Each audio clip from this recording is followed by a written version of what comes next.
구약성경 열왕기상 4장 20절에서 25절까지만 보겠습니다. 구약성경 516페이지에 있습니다. 열왕기상 4장 20절에서 25절까지의 말씀입니다. 구약성경 516페이지에 있습니다. 찾으셨으면 구약성경 516페이지 열왕기상 4장 20절에서 25절까지 제가 한 절, 여러분이 한 절, 25절은 같이 읽겠습니다. 유다와 이스라엘의 인구가 바닷가에 모래같이 많게 되매 먹고 마시며 즐거워하였으며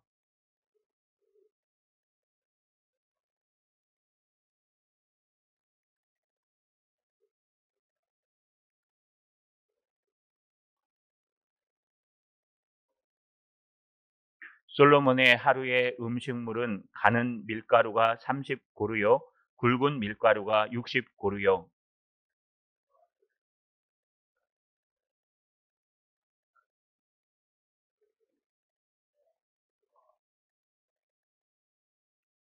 솔로몬이 그 강 건너편을 딥사에서부터 가사까지 모두 그 강 건너편의 왕을 모두 다스림으로 그가 사방에 둘린 민족과 평화를 누렸으니 솔로몬이 사는 동안에 유다와 이스라엘이 단에서부터 부엘세바에 이르기까지 각기 포도나무 아래와 무화과나무 아래에서 평안히 살았더라. 아멘. 교회 소식은 주보 맨 뒷면을 참조해 주시고 온라인으로 들으시는 분들은 교회 홈페이지 공지사항을 참조해 주시길 바랍니다. 이번 주 오전 예배는 추수감사 예배로 드립니다. 목장별 가을 바구니 해서 우리 주변과 나누도록 하겠습니다. 감사헌금을 하나님 앞에 드리겠습니다. 또 추수감사절 오후 행사는 우리 신학영화 상영 예수는 역사다라는 신학영화를 상영합니다. 많이 참석하셔서 은혜 나눴으면 좋겠습니다. 아울러 팝콘과 콜라도 준비되어 있습니다. 추계 목장 대신방이 진행 중입니다. 이제 마지막 얼마 남지 않았습니다. 우리 궁금하신 분들은 목자님에게 연락하셔서 안내를 받으시길 바랍니다. 교육자 동정입니다. 전 내일부터 모레까지 이틀 동안 경주에서 우리 부울경 교직자 수련회가 있어서 다녀오도록 하겠습니다. 많이 기도해 주시기 바랍니다. 저희 교회는 토요일 오전 9시 30분에 교회 청소를 합니다. 시간 되시는 분들은 함께해 주시기를 부탁드립니다. 손을 들어 하나님 앞에 인사하겠습니다. 하나님의 부귀와 영화를 누리게 하옵소서. 좌우로 인사합시다. 말씀대로 살면 부귀와 영화가 있습니다. 여러분, 어떤 공동체가 가장 행복한 공동체일까요? 어떤 가정이 가장 행복한 가정일까요? 가정의 모든 서너 식구들 3대, 4대가 끼고 모여 살면은 행복한 가정일까요? 여러분 예전 시골에 가시면은 3대, 4대가 모여 살았습니다. 고조부 할머니, 증조부 할머니까지 모여 살 정도로 사람들이 한 대에 모여서 살았습니다. 그렇게 살면 행복할까요? 그만큼 다투는 일도 갈등도 많습니다. 그러면 아무도 없이 우리 가족만 딱 살면 행복할까요? 꼭 그렇지도 않은 것 같습니다. 공동체도 마찬가지입니다. 어떤 공동체가 가장 행복할까요? 숫자가 많은 공동체가 행복할까요? 적은 것보다 그래도 많은 게 힘도 있고 괜찮을 것 같습니다. 그러나 적다고 해서 불행하지는 않습니다. 또 여러분 어떤 공동체가 행복할까요? 여러분 회사가 어떤 회사였으면 좋겠습니까? 사람들이 돈이 많은 회사였으면 좋겠습니까? 아니면 날마다 쪼들리는 회사였으면 좋겠습니까? 물론 돈이 많은 회사였으면 좋겠습니다. 그렇지만 돈이 많다고 해서 행복한 그런 회사는 아닙니다. 하나님의 모든 공동체는요, 여러분 어떤 모습을 하고 있어야 가장 좋은 공동체일까?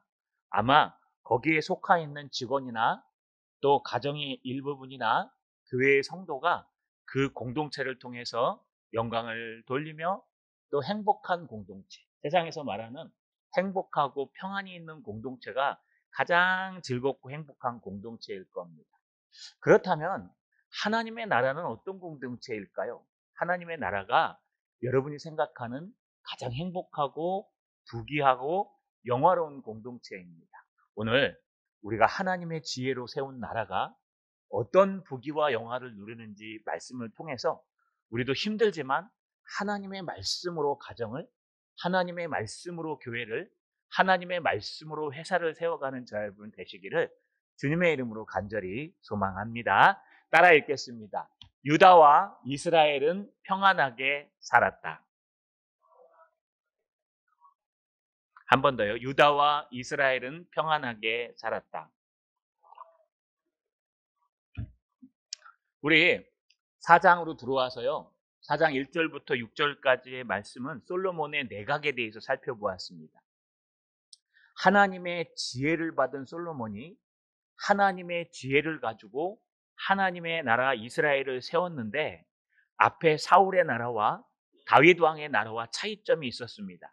내각을 세우는데 솔로몬의 나라는 다윗의 나라나 사울의 나라는 싸움하는 나라이기 때문에 싸움을 제일 잘하는 군대 장관을 앞에 탁 임명했지만 솔로몬의 나라는 싸움하는 나라가 아니라 평화의 나라, 질서의 나라이기 때문에 여러분 제사장과 서기관과 사관을 가장 앞에 세웁니다.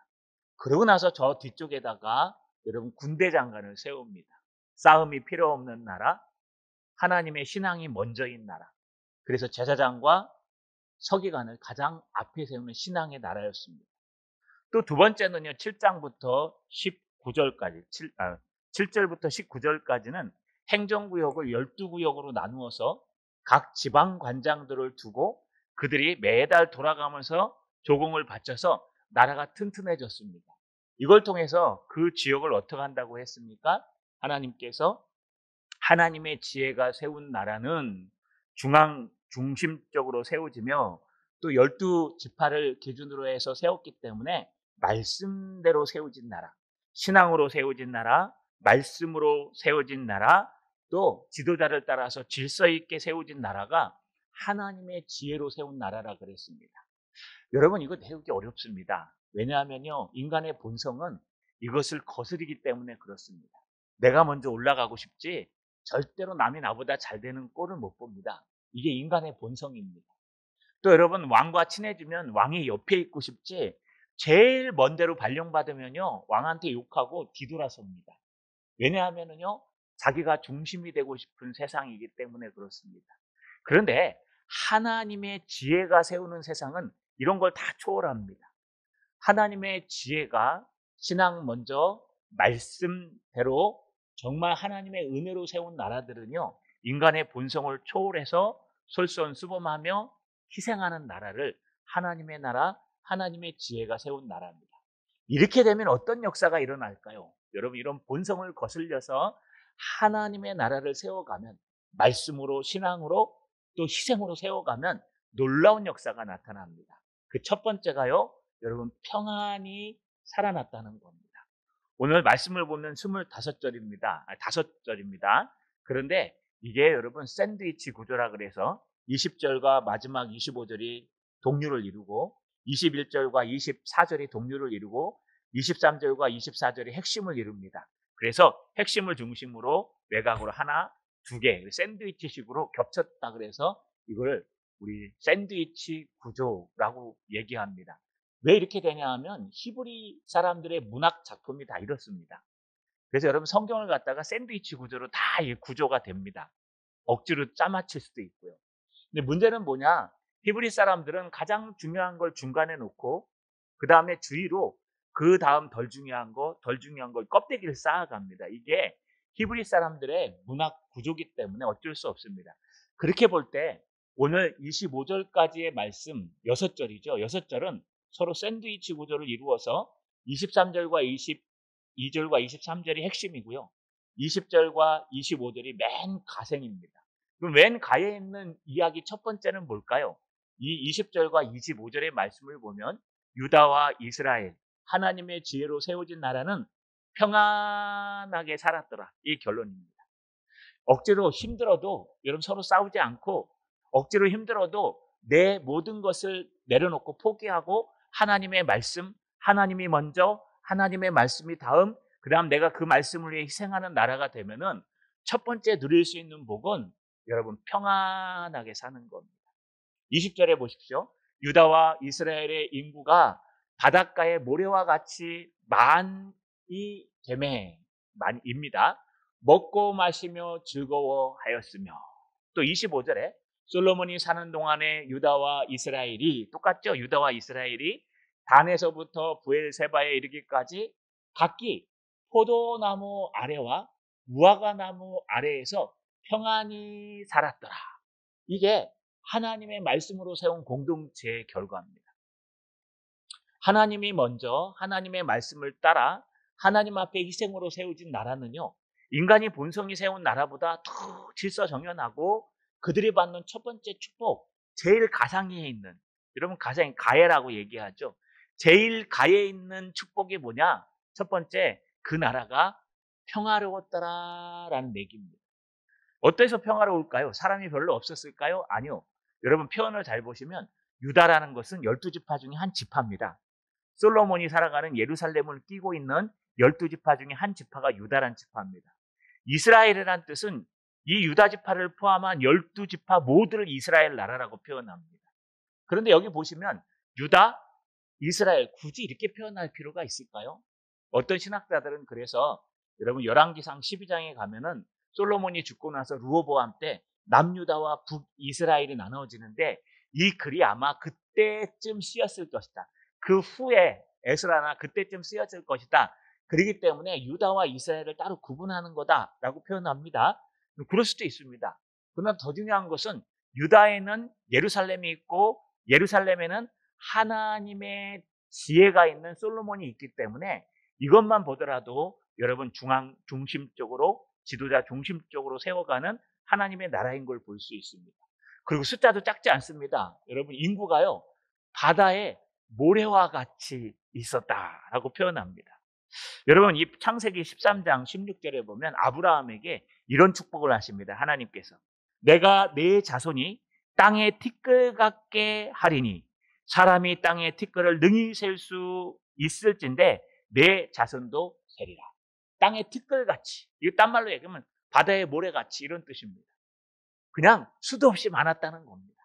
사람들이 인구가 저 유다와 이스라엘에 엄청나게 많이 몰려 살았더라. 땅은 좁았을까요? 25절에 가면 솔로몬이 사는 동안에 유다와 이스라엘이 단에서, 단은 저 꼭대기입니다. 단에서 브엘세바까지 또 여러분 동쪽으로는 요단강 건너편까지 사람들이 빽빽하게 살 만큼 많이 인구가 있었다. 그러니까 땅도 넓었고요.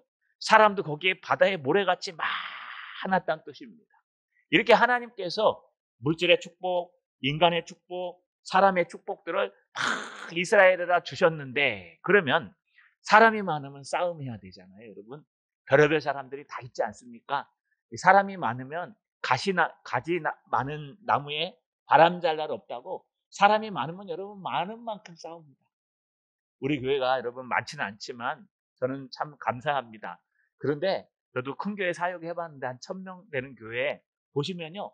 1000명 되는 교회는요. 1000명 되는 사람들이 다 있어요. 감사한 거는요. 이쪽 동네에서 싸우면 이쪽으로 가면 됩니다. 교회가 크니까요. 저쪽 왼쪽 구석에서 싸우잖아요. 그 다음 주부터 그분은 오른쪽 구석으로 가요.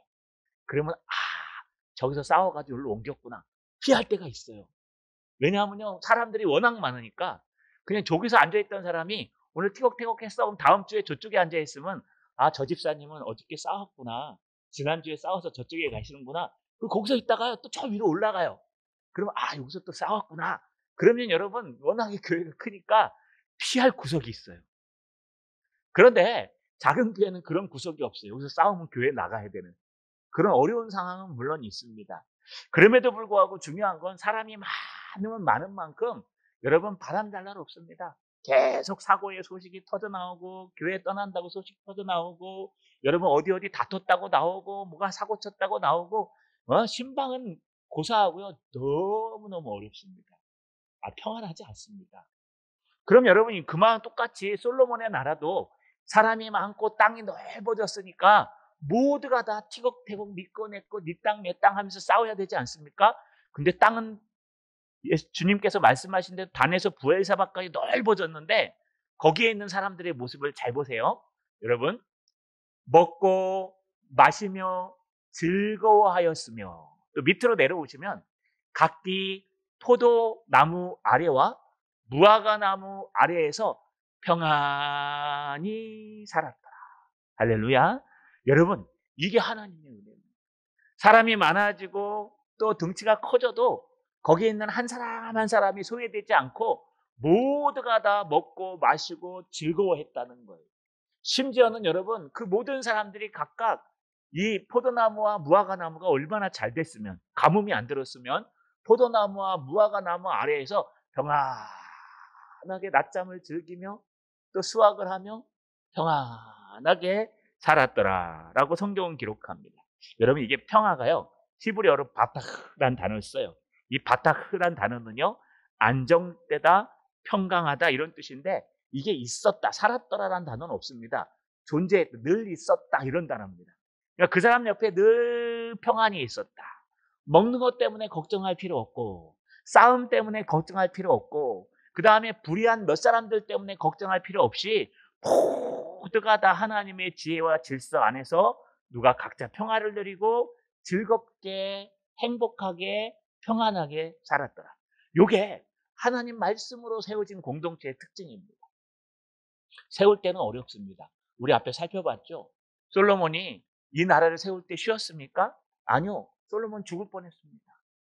왕에서 실각할 뻔했는데 하나님의 은혜로 왕의 자리에 올랐습니다. 왕의 자리에 딱 오르니까 모든 게 다 잘 됐습니까? 그렇지 않습니다. 아버지가요, 유언으로 시므이는 그냥 놔두면 안 되고, 요압도 그냥 놔두면 안 되고, 아비아달도 가만두면 안 된다, 유언으로 하고 나니까 여러분, 올라가자마자 여러분 피바람이 불었습니다. 그럼에도 불구하고 말씀대로 은혜대로 하나님 앞에 천번제를 드리고 하나님이 주시는 하나님의 지혜를 받고 나니까 솔로몬에 받은 이 하나님의 지혜가 나라를 세워가고, 그 나라가 일단 탁 서니까요, 그 다음부터 어떤 일이 일어나나, 하나님의 모든 백성들이 평안하게 살았더라. 이게 축복입니다. 여러분 가정을 말씀으로 세우십시오.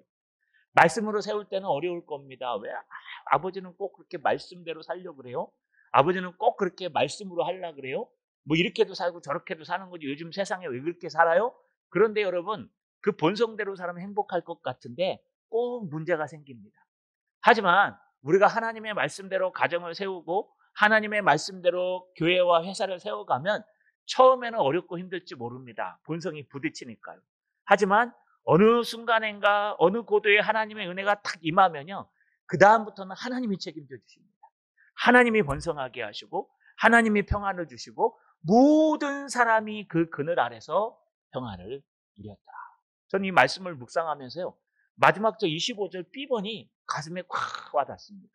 각기 단에서 부엘세바에 있는, 도시에서 가깝든지 멀든지 지방에 있든지 저 촌구석에 있든지 상관없이 각기 모두가 다 포도나무와 무화과나무 아래에서 평안을 누렸더라. 여러분, 요즘은 두 시대랍니다. 수도권과 경기도를 합쳐서 도시, 그 다음에 그 외에 시골, 이렇게 표현한대요. 시골 중에도 섬으로 가면 이제 사람이 없어요. 그래서 젊은이가 없어갖고 더 이상 뭐 다 문을 닫고 없어집니다. 그러니까 수도권에 살아야 행복한 사람이고 저 시골에 사는 불행한 사람처럼 보입니다. 근데 그건 정상적이지 않습니다. 좀 지나가면 해결이 될 겁니다. 근데 중요한 것은요, 이 하나님의 나라는요, 저 시골 사는 사람이나 저 도시 한가운데 사는 사람이나 모두가 하나님이 주신 포도나무 그늘, 이 그늘은 누가 주는 겁니까? 하나님이 주는 겁니다. 하나님이 주신 무화과나무 아래, 그늘 아래서 평안하게 살았다. 하나님이 역사하는 공동체가 된다는 겁니다. 자, 여러분, 우리가 말씀대로 공동체를 세우면 때가 되면 하나님께서 모든 사람들에게 평안을 주시는 공동체가 된다는 거 꼭 기억하시는 저 여러분 되시길 주님의 이름으로 축원합니다. 따라 읽겠습니다. 지혜의 다스림으로 주변이 평화롭다. 한 번 더요. 지혜의 다스림으로 주변이 평화롭다. 맨 가에는요, 20절과 25절은 하나님이 지혜로 세운 솔로몬의 나라는 빈부의 격차 상관없이 도시와 시골 상관없이 모두가 다 평안히 살았더라. 두 번째 가운데입니다. 21절과 24절인데 어떻게 기록되어 있냐? 이렇게 기록되어 있습니다. 21절에 솔로몬이 그 강에서부터 블레셋의 땅에 이르기까지와 애굽 지경에 미치기까지 모든 나라를 다스림으로 솔로몬이 사는 날 동안에 그 나라들이 조공을 바쳐 섬겼더라. 솔로몬이 24절 솔로몬이 그 강 건너편을 딥사에서부터 가사까지 모두 그 강 건너편의 왕을 모두 다스림으로 그가 사방에 둘린 민족과 평화를 누렸으니. 여러분, 이게 똑같은 문장을 지금 반복해서 쓰는 겁니다. 똑같지는 않습니다. 근데 잘 보세요. 솔로몬이 그 강 건너편 다 있죠. 지금 땅의 넓이를 얘기하면서 여기 핵심은 솔로몬이 다스렸더랍니다. 이 핵심은요, 히브리어 맨 앞에 보면 솔로몬이 다스렸더라. 어디를? 이렇게 표현되어 있어요. 21절도 솔로몬이 다스렸으므로, 24절도 솔로몬이 다스렸으므로 이렇게 되는 겁니다. 두 번째, 하나님의 지혜를 얻은 솔로몬이 하나님의 나라만 다스린 것이 아니라 하나님의 지혜가 생기니까요, 주변 나라들도 다 다스렸다는 겁니다. 그게 어느 정도냐? 여기 그 강에서부터 할 때 그 강은요, 보통 우리가 유브라데 강을 얘기합니다. 티그리스 유프라테스 강이라고 저 꼭대기에 있습니다. 이게 반달처럼. 여기에 여러분 에덴 동산이 있었을 것이다 라고 하는 사람들도 있고요. 시날 평지가 있었을 것이다. 그 다음에 아브라함이 떠나온 갈대와 우르라는 큰 도시가 여기 있었을 것이다. 그만큼 4대 문명의 발산지고요. 이 당시에는 비옥하고 잘 사는 땅이었습니다. 근데 어느 정도 솔로몬이 다스렸냐? 바로 그 강, 티그리스 유프라테스 강 밑에 쪽에 있는 유프라테스 강부터 다스렸다는 거예요. 아까 지도보다 한참 위로 올라가는 겁니다. 그러니까 솔로몬이 다스리는 나라는 단에서부터 부엘세바인데 티그리스 강은요, 여기서부터 한참 더 올라가요. 북방민족, 아시리아가 있었던 그 북방민족입니다. 그 북방민족으로 올라가서 솔로몬이 더 많은 땅을 다스리는데 위쪽에는 유프라테스 강, 아래쪽에는요 애굽 지경이에요. 여러분, 앞에 우리 3장 1절에 보면 솔로몬이 왕위를 얻은 다음에 애굽의 공주와 결혼하죠. 이거 좋은 의미기도 하지만 나중에 꼬리가 잡혀 나쁜 의미로 변한다 그랬습니다. 중요한 건 남쪽으로는요, 여러분 부엘사바 밑으로 쭉 내려가면 지금의 애굽 아시죠? 여러분, 그 시내산을 통과해서 그 애굽까지 솔로몬이 다스린 겁니다.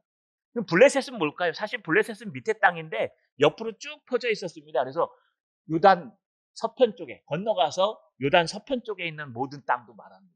그러니까 원래 자기 땅은 요만한데 한 2배, 3배 이상 되는 나라를 다스리는 겁니다. 어떻게 이게 가능할까요?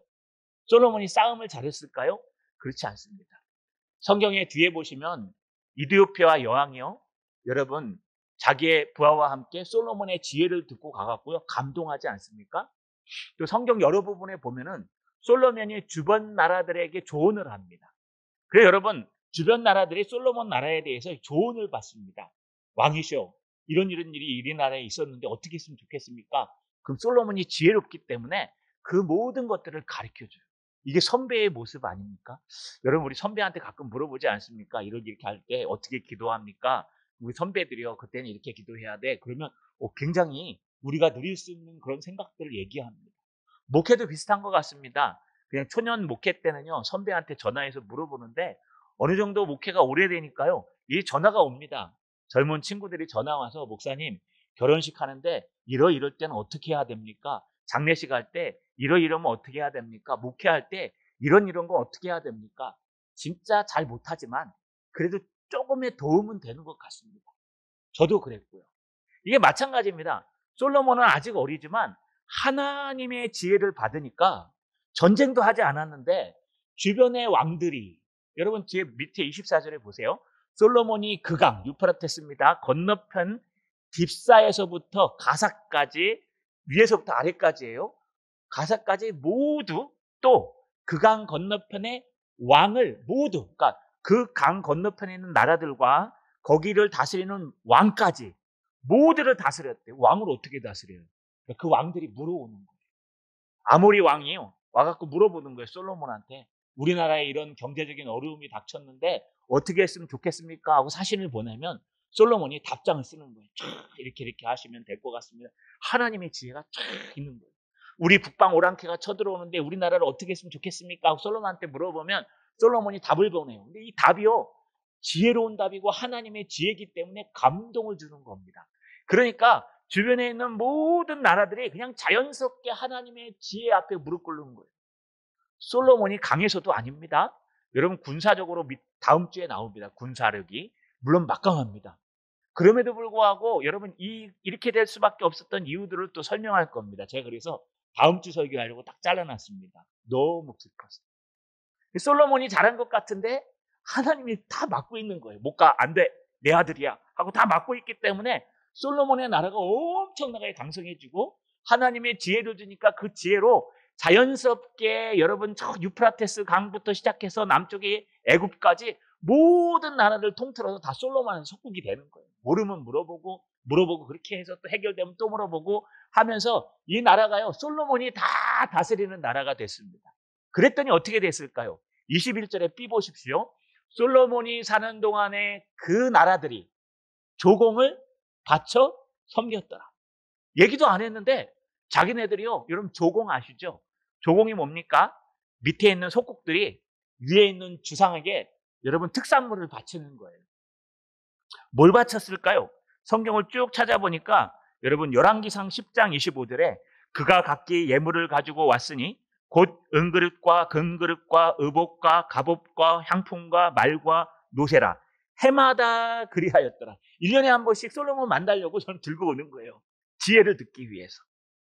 뿐만 아닙니다. 어느 정도까지 가냐, 애굽 밑에 있는 아라비아 사람들도 왔대요. 여러분 역대하 9장 14절에 보니까 그 외에 또 무역상과 객상들이 가져온 것이 있고 아라비아 왕들과 그 나라 백성들도 금과 은을 솔로몬에게 가져온지라. 가만히 있는데요, 지혜를 들으려고 오만 사람이 다 몰려드는 거예요. 가만히 있는데 문제 해결하려고 그걸 찾아가는 거예요. 옛날에 기도원에 기도 많이 한 원장님들 계시면 여러분 어떻게 했습니까?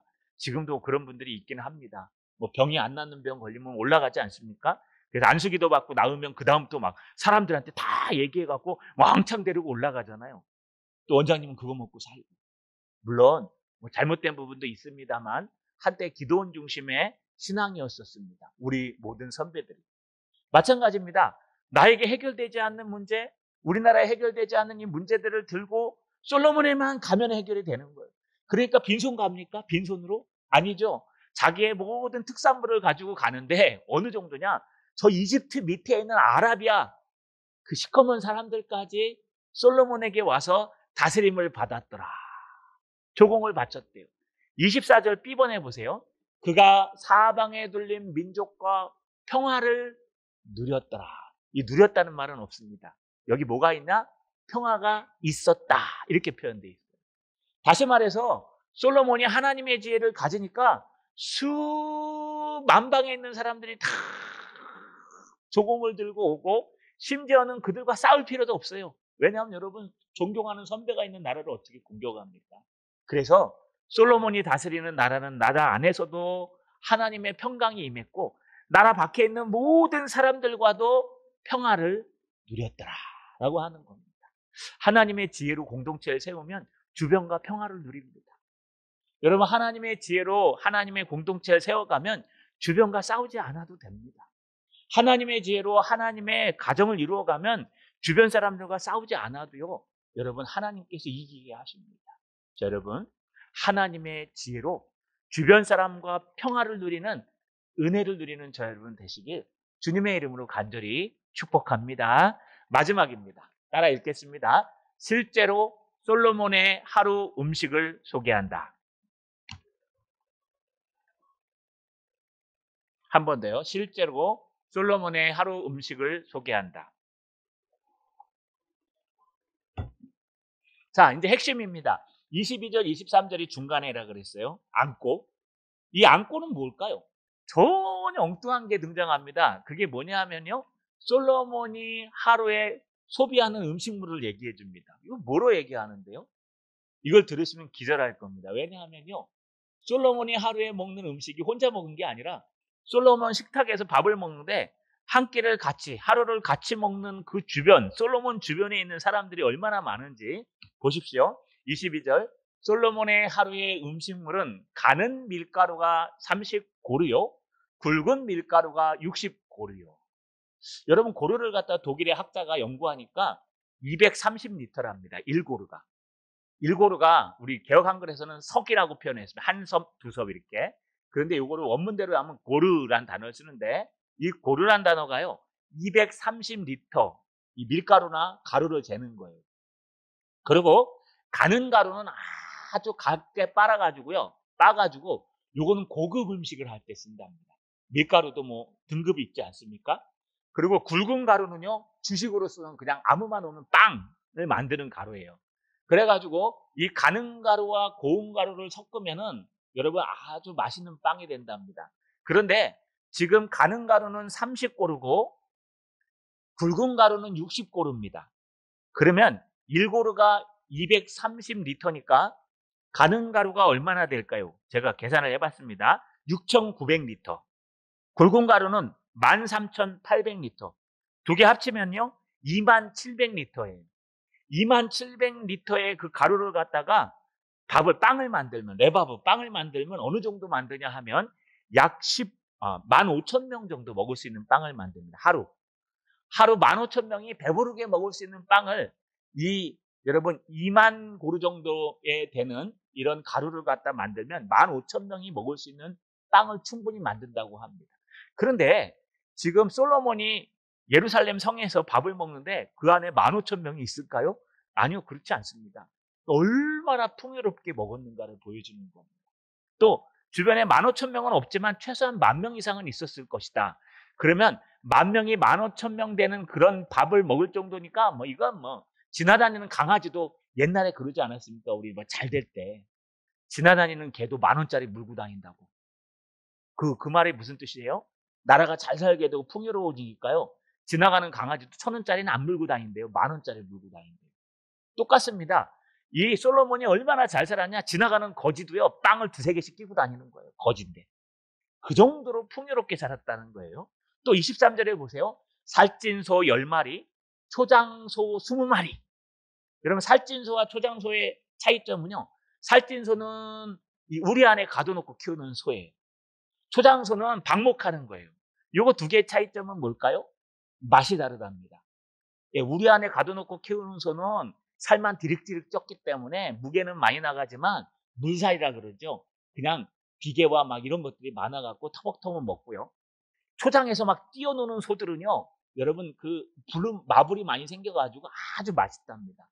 그래서 살찐 소 10마리, 초장소가 더 많아요. 20마리. 거기에 또 양은 100마리. 이 정도만 가지면 어느 정도냐 하면 여러분 15,000명이 1인당 한 근 이상, 최소한 한 근 이상 먹을 수 있답니다. 한 근이면 우리나라에 600g입니까? 그러니까 1인당 600g을 먹을 수 있다는 건 이거 별로 많지 않다. 근데 조그마니까 다 합치면은요, 여러분 15,000명 먹을 수 있는데 한 10,000명이 먹는다 치면은 남아도는 거예요.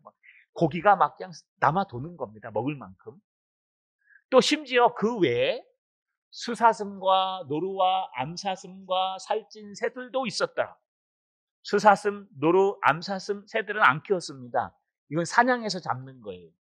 그러면 솔로몬 부하들이 가서 사냥해 왔을까요? 아니요. 앞에 보니까 조공을 바치는데, 여러분 이게 아라비아 광에서부터 저 유프라테스 위에 있는 깁사라는 도시부터 시작하니까 이 안에 있는 모든 나라들이 바치는데 야생을 뛰어다니는 사람들 없겠습니까? 그 사람들이 솔로몬 먹으라고 바치는 거예요. 솔로몬 먹으라고 바치니까 솔로몬이 그걸 가지고 나눠 먹는 거예요. 그래가지고 모든 사람들이 특식까지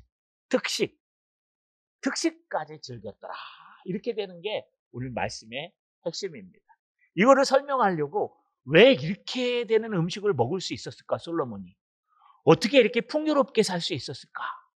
어떻게 저렇게 별미를 즐기면서 행복하게 즐겁게 살 수 있었을까? 솔로몬만 아니요, 각상 모든 사람들이 다 저렇게 살 수 있는 저런 행복한 공동체, 물론 잘 먹는다고 행복한 건 아닙니다. 근데 아까 말씀드렸잖아요. 포도나무와 감람나무 밑에서 평안을 누렸더라. 싸움이 없으니까, 전쟁이 없으니까요, 어떻게 이렇게 살 수 있었을까?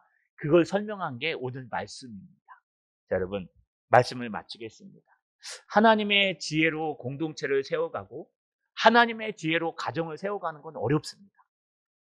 틀림없이 어렵습니다. 왜냐하면 우리의 본성이 그걸 허락하지 않습니다.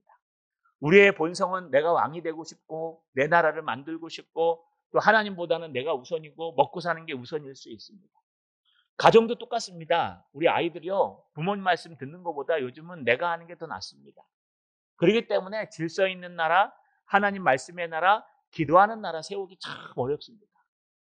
하지만 눈물을 흘리면서라도 하나님 말씀으로 키우고 하나님 말씀으로 세우고 하나님의 지혜를 가지고 기도하며 세워나가면요, 이런 날이 옵니다. 어떤 날이요? 그 속한 모든 공동체 식구들이, 우리 가족들이 모두가 다 여러분 평안할 수 있는 나라, 모두가 다 무화과나무, 감람나무 아래에서 돈 걱정 안 하고 먹을 거 입을 거 걱정 안 하고 행복한 나라가 온다는 겁니다. 뿐만 아니라 여러분, 우리가 하나님 나라를 세워놓으면 주변의 가정들이, 주변의 교회들이 어떻게 그렇게 세웠어? 라고 물어오면서 여러분, 먹을 게 풍부한 공동체, 또 주변에 평화가 있는 공동체가 된다는 겁니다. 이거 하나님께서 아브라함 때부터 약속하셨던 겁니다. 네가 좌로나 우로나 치우치지 아니하고 하나님 말씀대로 살면 하나님이 들어와도 복을 받고 나가도 복을 받고 너의 떡반죽 그릇에서 복을 주시고 너의 자녀들에게도 축복하실 것이다. 전 기복신앙을 말하는 게 아닙니다. 하나님의 말씀대로 살았을 때, 하나님의 지혜로 공동체를 세우고 가정을 세웠을 때 이런 축복을 누리게 될 것이라고 솔로몬은 우리에게 보여주는 겁니다. 오늘 하루 살아가는 여러분, 우리 말씀으로 세워갑시다. 하나님이 먼저, 하나님 말씀이 먼저, 그 말씀을 이루기 위해 희생하면은요, 하나님께서 때가 되면 여러분의 가정을, 여러분의 공동체를 평안히 있는 공동체, 누구나 다 행복한 공동체로 만들어 주신다는 거 꼭 기억하시고 오늘도 하나님이 먼저인 신앙인 되시기를 주님의 이름으로 축원합니다. 전능하신 아버지 하나님, 고맙고 감사합니다. 하나님의 지혜로 하나님의 공동체를 세우자. 하나님의 공동체 안에 있는 모든 사람들이 무화과나무와 포도나무 아래서 평안히 살았다고 말씀하십니다. 하나님의 지혜로 하나님의 공동체를 세우자. 하나님의 나라뿐만 아니라 주변에 있는 모든 나라들이 조공을 바치며 함께 평화롭게 살았다고 말씀하셨습니다. 하나님의 지혜로 가정을 세우게 하옵소서. 하나님의 지혜로 교회를 세우게 하옵소서. 하나님의 지혜로 내가 속한 모든 공동체를 세워서 하나님의 평화가 임하는 그런 공동체가 될 수 있도록 도와 주시옵소서. 예수님의 이름으로 기도하옵나이다. 아멘.